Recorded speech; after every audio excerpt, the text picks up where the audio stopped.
네, 국내시 체크인 한양증권 권충훈 과장과 얘기를 나눠보도록 하겠습니다. 안녕하십니까? 안녕하십니까? 네, 자, 오늘 권충훈 과장과 저희가 어떤 내용들 얘기를 나눠볼지 먼저 이슈부터 확인을 해보도록 하겠습니다.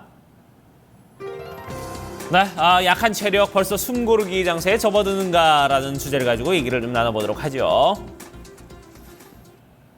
네, 분명히 좀 FOMC로 인해서 일단 금리 인상 그리고 나서 이제 어떤 리스크에 대한 어떤 이제 해지 이런 부분에 대한 어떤 긍정적인 흐름은 분명히 나타났어요, 증시에. 근데 이제 그 폭이 좀 불만스럽지 않냐, 시장에서 전체적으로 좀 이런 느낌입니다.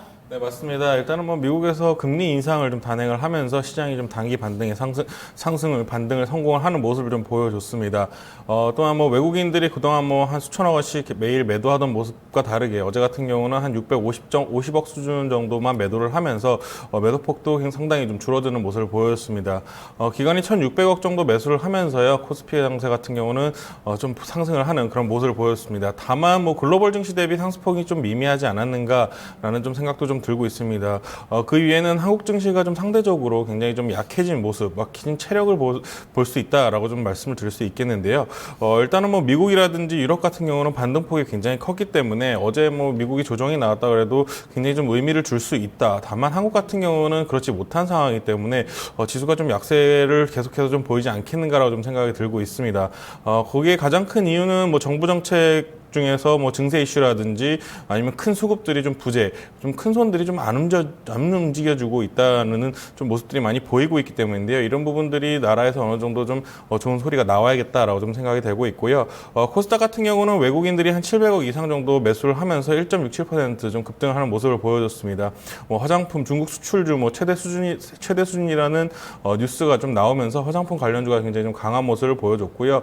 일단은 한국 증시가 굉장히 좀 뒷심이 부족한 모습들을 보여줬습니다. 정강후약이라는 말을 계속해서 좀 쓰게 되는데요. 아무래도 좀 증시가 어느 정도 체력이 조금 달리는 모습이 보이다 이렇게 좀 생각이 되고 있습니다. 네, 어제 갭상승 출발하면서 오전장 분위기까지는 상당히 좋았었는데 정말 기대에 못 미쳤던 그런 상승이다라고 풀이를 해볼 수가 있겠습니다. 간밤에 글로벌 증시는 특히 뉴욕 증시는 큰 폭으로 좀 조정을 받으면서 유가 영향을 좀 강하게 받았는데 우리 증시가 유가 또 내릴 때 큰 폭으로 좀 대형주가 타격이 크잖아요. 간밤의 흐름은 오늘장 흐름은 어떻게 봐야 될까요? 네, 일단은 미국 시장 같은 경우는 또 유가가 사상 최저치를 기록을 하면서 굉장히 좀 큰 폭으로 하락을 했는데요. 전일 좀 상승했던 부분을 전부 다 좀 치고 내려오는 그런 모습을 좀 보여줬습니다. 한국 시장도 오늘 좀 조정 장세로 시작을 하지 않겠는가 개인적으로 좀 생각을 해보고 있고요. 일단은 박스권 상단 돌파까지는 시간이 어느 정도 좀 걸릴 수 있다라고 좀 생각이 되고 있습니다. 다만 하방 경직성이 어느 정도는 좀 뚜렷하게 보이고 있기 때문에 박스권 흐름은 유지할 가능성이 굉장히 크다라고 개인적으로 좀 생각을 하고 있습니다. 일단은 유가가 추가 하락할 때마다 글로벌 증시가 좀 휘청할 가능성이 굉장히 높은데 유가 하락에 대한 요인들이 굉장히 좀 많이 나오고 있기 때문에 이런 부분에 있어서는 좀 대비를 하셔야 되지 않겠는가 개인적으로 좀 생각을 하고 있고요. 다만 좋은 뉴스라고 봤을 때는 일단은 미국의 경상수지 적자가 거의 한 7년 만에 최대 폭으로 좀 늘어나면서 강달러 기조는 어느 정도 좀 주춤할 것으로 좀 보여지기 때문에 그런 부분에 있어서는 또 긍정적으로 시각을 유지를 하셔도 될 것 같습니다. 네. 다만 국내 증시 활성화 방안이 좀 필요할 것이다라고 좀 생각을 들고 있습니다. 큰 손의 움직임들이 거의 전혀 없어져 있는 상황이기 때문에 그런 부분에서는 좀 어느 정도 정부에서 좀 이슈가 좀 필요하지 않겠는가 좀 생각하고 있고요. 일단은 중국 관련주를 지속적으로 좀 시장의 중심을 만들 가능성이 굉장히 좀 커졌다라고 좀 생각하시면 될 것 같고요. 다만 지루한 시장의 모습은 좀 어느 정도 지속될 것이다라고 좀 생각이 되는 그런 시장의 모습입니다. 네, 당분간 좀 중국의 어떤 중심으로 해서 우리가 좀 영향을 받을 가능성도 있다. 하지만 지루한 시장은 좀 계속될 것이다라는 의견을 주셨는데 전체적으로 좀 어떤 시장의 어떤 활성화를 위한 어떤 동기부여가 좀 부족한 그런 모습이다 이렇게 말씀을 해주셨거든요. 그러면 어떻게 좀 앞으로의 우리 장세들은 어떻게 그럼에도 불구하고 좀 나아진 모습을 보여줄 수 있겠습니까? 아니면은 당분간은 좀 횡보세로 계속 갈까요? 일단은 결론부터 말씀을 드리면 당분간 좀 횡보세가 지속이 되지 않겠는가 좀 생각을 하고 있습니다. 다만 요새 개별주들을 좀 봤을 때 좀 답을 좀 찾을 수 있으시겠는데요. 개별주 같은 경우 굉장히 움직임이 보여주지 않다가 어떤 이슈에 따라서 굉장히 좀 크게 급등하는 모습을 보여주고 있습니다. 그런 모습들이 전체적인 시장의 모습이 아니겠는가 좀 개인적으로 생각을 해보고 있고요. 언제든지 지금 횡보 구간에서 급등할 수 있는 요인들이 많이 있기 때문에 일단은 포트폴리오 자체는 어느 정도는 좀 늘려놔야 된다라고 좀 생각을 하고 있고요. 제약, 바이오, 화장품, 엔터 쪽 이런 선장주 쪽이 섹터들이 굉장히 좀 강하게 움직일 가능성들이 오히려 좀 더 커진 것이 아니겠는가 좀 생각을 하고 있습니다. 일단은 실질적으로 경기가 좋지 못할 때는 오히려 성장주 쪽에서 좀 매기가 도는 모습들을 보여주기 때문에 그런 쪽으로 좀 포트폴리오를 만드셔야 될 것 같고요.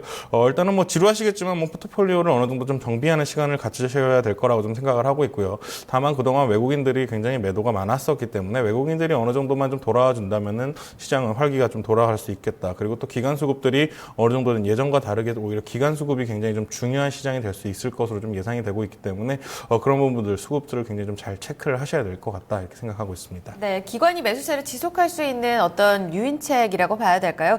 꾸준히 좀 우리가 체크할 변수가 있다면요. 네, 일단은 뭐 연기금 쪽에서 계속해서 자금이 좀 집행이 되는지에 대해서 여부를 좀 확인을 해야 될 것 같고요. 외국인 수급도 굉장히 좀 중요하다라고 좀 보여주고 있습니다. 제가 기관 수급이 중요하다고 말씀드린 부분은 아무래도 개인 수급들이 굉장히 좀 옅어진 부분들이 있습니다. 개인 쿤손이라고 하는 뭐 종목당 한 20억에서 40억 정도 이렇게 운영을 하시는 분들이 내년부터는 굉장히 소극적으로 운영을 할 것으로 좀 예상이 되고 있기 때문에 이런 부분에서는 오히려 기관이 좀 대장 역할을 할 가능성이 높다라고 좀 보여지기 때문에 그런 부분을 좀 확인하셔야 될 것 같습니다. 네, 물론 우리 시장에서 계속 악재 요인으로 작용하고 있는 건 외국인 매도인데요. 그보다도 기관이 계속해서 좀 시장을 이끌어주는지 그 적극성이 앞으로 시장 방향에 상당히 중요하다는 이야기 전해지고 있습니다.